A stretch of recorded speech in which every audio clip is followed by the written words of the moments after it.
ശരവണ ഭവ. എല്ലാവർക്കും കാർത്തികേയം യൂട്യൂബ് ചാനലിലേക്ക് സ്വാഗതം. ഇന്ന് ഞാൻ നിങ്ങളുമായിട്ട് പങ്കുവയ്ക്കുന്നത് നാളെ ചൊവ്വാഴ്ച ഭഗവാൻ മുരുകന് ചൊല്ലി സമർപ്പിക്കേണ്ടുന്ന ഒരു മന്ത്രത്തെക്കുറിച്ചാണ്. കർക്കിടക മാസം തുടങ്ങിയപ്പോൾ മുതൽ തന്നെ എല്ലാ ചൊവ്വാഴ്ചകളിലും ദേവിക്ക് ചെയ്യേണ്ടുന്ന പൂജകളെക്കുറിച്ചും പ്രാർത്ഥനകളെക്കുറിച്ചും ഭഗവാൻ മുരുകന് ചെയ്യേണ്ടുന്ന പ്രാർത്ഥനകളെക്കുറിച്ചും ഒക്കെ ഞാൻ വീഡിയോ ഇടാറുണ്ട്. ഒരുപാട് പേരതൊക്കെ ചെയ്ത് അവർക്കൊക്കെ ഫലവും കിട്ടിയിട്ടുണ്ട്. എടുത്തു പറയേണ്ടത് വേലും മയിലും സേവലും തുണേ എന്നെഴുതിയതും തിരുപ്പുകൾ ചൊല്ലിയുള്ള പ്രാർത്ഥനയും ഒപ്പം തന്നെ ദേവിക്ക് കുങ്കുമാർച്ചന ചെയ്തപ്പോൾ കിട്ടിയ ഫലവും ഒരുപാട് പേരുടെ മെസ്സേജസ് ഉണ്ടായിരുന്നു. എനിക്ക് കുങ്കുമാർച്ചന ചെയ്തിട്ട് അൺഎക്സ്പെക്റ്റഡായിട്ട് അവരുടെ ലൈഫിൽ ഒരുപാട് സന്തോഷങ്ങൾ ഉണ്ടായി എന്നും അവരാഗ്രഹിച്ച കാര്യമൊക്കെ ദേവി സാധിച്ചു കൊടുത്തു എന്നും പറഞ്ഞു. ഞാൻ ആദ്യം തന്നെ സാക്ഷാൽ ജഗദംബികയ്ക്കും ഭഗവാൻ മുരുകനുമാണ് നന്ദി പറയുന്നത്. കാരണം ഞാൻ പറയുന്ന ഓരോ കാര്യങ്ങളും വിശ്വാസപൂർവ്വം നിങ്ങൾ ചെയ്യാനുള്ള മനസ്സിനും ഞാൻ പറയുന്ന കാര്യങ്ങളൊക്കെ ഫലവത്തായി വരുന്നതിനും ആ ജഗദംബികയോടും സാക്ഷാൽ മുരുക ഭഗവാനോടും ഉള്ള നന്ദി. അപ്പോൾ നമുക്ക് ഇന്നത്തെ വീഡിയോയിലോട്ട് പോകാം. അതിനു മുൻപായിട്ട് നാളത്തെ ദിവസം മറ്റൊരു പ്രത്യേകത എന്ന് പറയുന്നത് വർഷത്തിലൊരിക്കൽ വരുന്ന മഹാസങ്കടഹര ചതുർത്ഥിയാണ്. ചൊവ്വാഴ്ച വരുന്ന ചതുർത്ഥിയെയാണ് നമ്മൾ മഹാസങ്കടഹര ചതുർത്ഥി എന്ന് പറയുന്നത്. ഇത് വർഷത്തിലൊരിക്കൽ മാത്രമേ വരികയുള്ളൂ. കർക്കിടക മാസത്തിൽ തന്നെ ഈ പ്രാവശ്യത്തെ ആ ഒരു സങ്കടഹര ചതുർത്ഥി വന്നിരിക്കുന്നു എന്നുള്ളത് വളരെയധികം ഓസ്പീഷ്യസ് ആണ്. നാളെ ഭഗവാന് ചെയ്യേണ്ടുന്ന വളരെ ഒരു ചെറിയൊരു പ്രാർത്ഥനയെക്കുറിച്ചും ഭഗവാന് സമർപ്പിക്കേണ്ടുന്ന ഒരു കുഞ്ഞു കിഴിയെക്കുറിച്ചുമുള്ള വീഡിയോ ഞാൻ വൈകിട്ട് പോസ്റ്റ് ചെയ്യാം.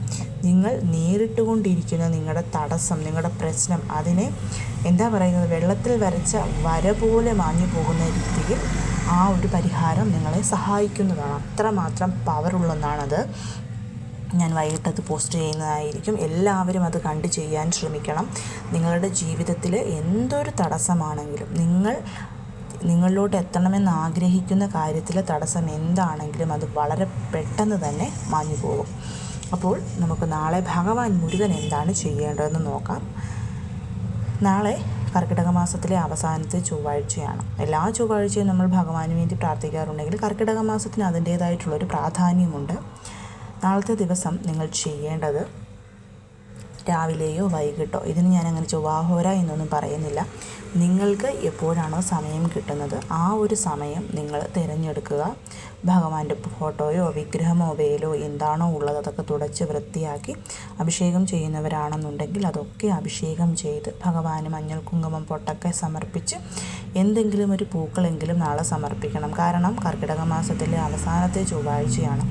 നമ്മൾക്ക് ഈ കർക്കിടക മാസം ചെയ്ത ഓരോ പൂജയ്ക്കും ഭഗവാൻ തന്നിട്ടുള്ള ആഗ്രഹ സാഫല്യത്തിന് ഭഗവാനോട് നന്ദി പറഞ്ഞതുകൊണ്ട് നമ്മുടെ പൂജ നമ്മൾ സമാപ്തം കുറിക്കുന്ന നാളെന്ന് വേണമെങ്കിൽ പറയാം.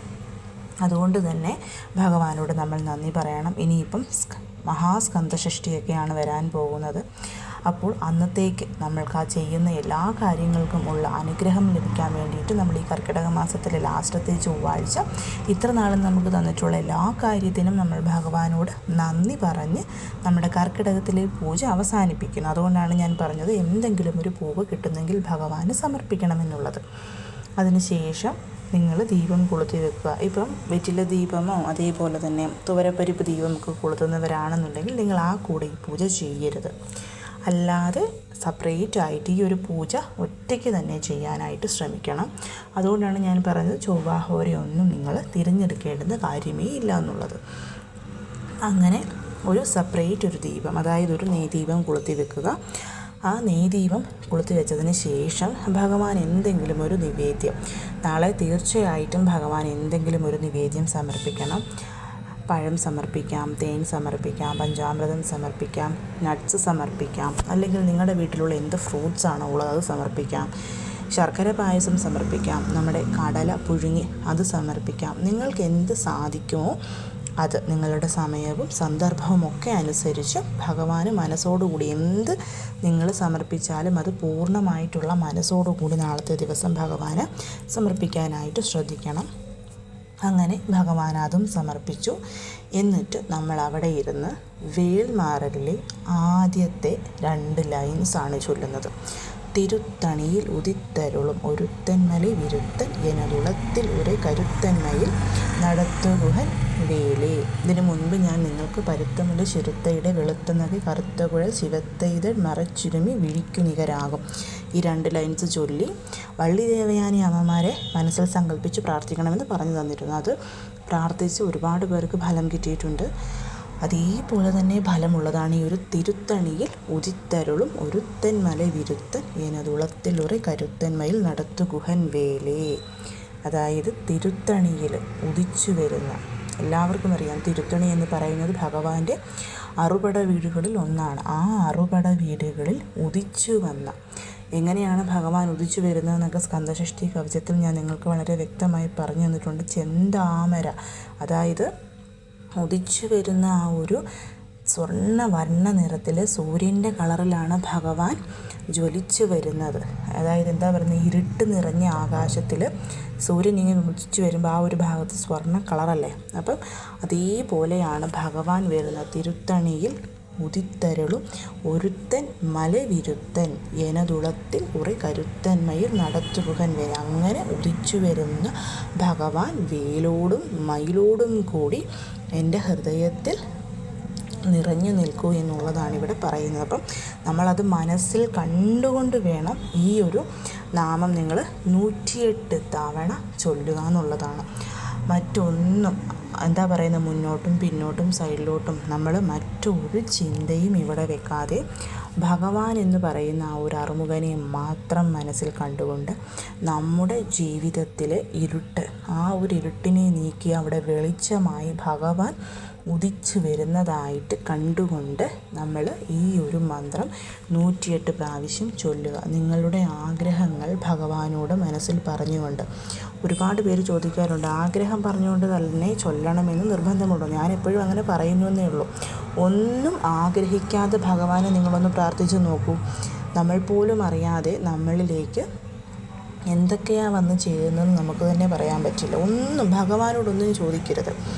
എനിക്ക് ഭഗവാന്റെ അനുഗ്രഹം മതി, എനിക്ക് എന്നും ഭഗവാനെ പൂജിക്കാനുള്ള അവകാശം തന്നാൽ മതി എന്ന് മാത്രം പ്രാർത്ഥിച്ചുകൊണ്ട് നമ്മൾ ഭഗവാനെ പ്രാർത്ഥിച്ചാൽ നമ്മുടെ ലൈഫിൽ എന്താണോ വേണ്ടത് അത് ഭഗവാൻ കറക്റ്റ് സമയത്ത് എത്തിച്ചു തന്നിരിക്കും.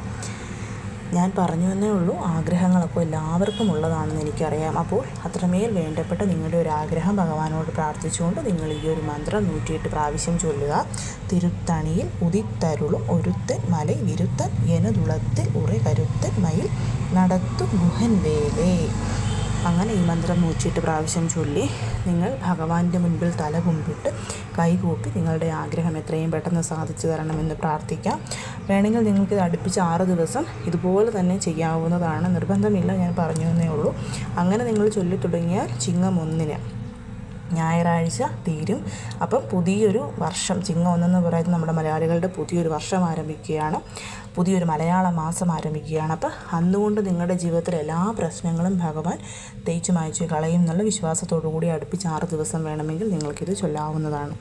എങ്ങനെയായാലും നിങ്ങളിത് ചൊല്ലണം. ചൊല്ലിയതിന് ശേഷം ധൂപദീപ ആരതി എടുത്ത് ഭഗവാന് നിവേദ്യം സമർപ്പിച്ച് കർപ്പൂര ആരതി 3 പ്രാവശ്യം കർപ്പൂര ആരതിയും ഒഴിഞ്ഞ് മനസ്സിൽ നിറഞ്ഞു തന്നെ ഭഗവാനോട് പ്രാർത്ഥിച്ച്, ഒപ്പം തന്നെ ഞാൻ ഈ ചൊല്ലിയതിൽ എവിടെയെങ്കിലും തെറ്റുകളോ കുറ്റങ്ങളോ വന്നിട്ടുണ്ടെങ്കിൽ അതും പുറത്ത് എൻ്റെ ആഗ്രഹം എത്രയും പെട്ടെന്ന് സാധിച്ചു എന്ന് എന്നെ അനുഗ്രഹിക്കണം ഭഗവാനെ എന്ന് പ്രാർത്ഥിക്കുക.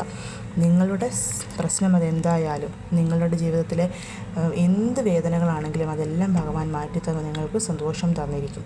അപ്പോൾ എല്ലാവരും ഇത് ചൊല്ലണം, മറക്കാതെ തന്നെ നാളത്തെ ദിവസം ചെയ്യണം. എല്ലാവരെയും ആ ഭഗവാൻ അനുഗ്രഹിക്കട്ടെ. ഓം ശരവണ ഭവ.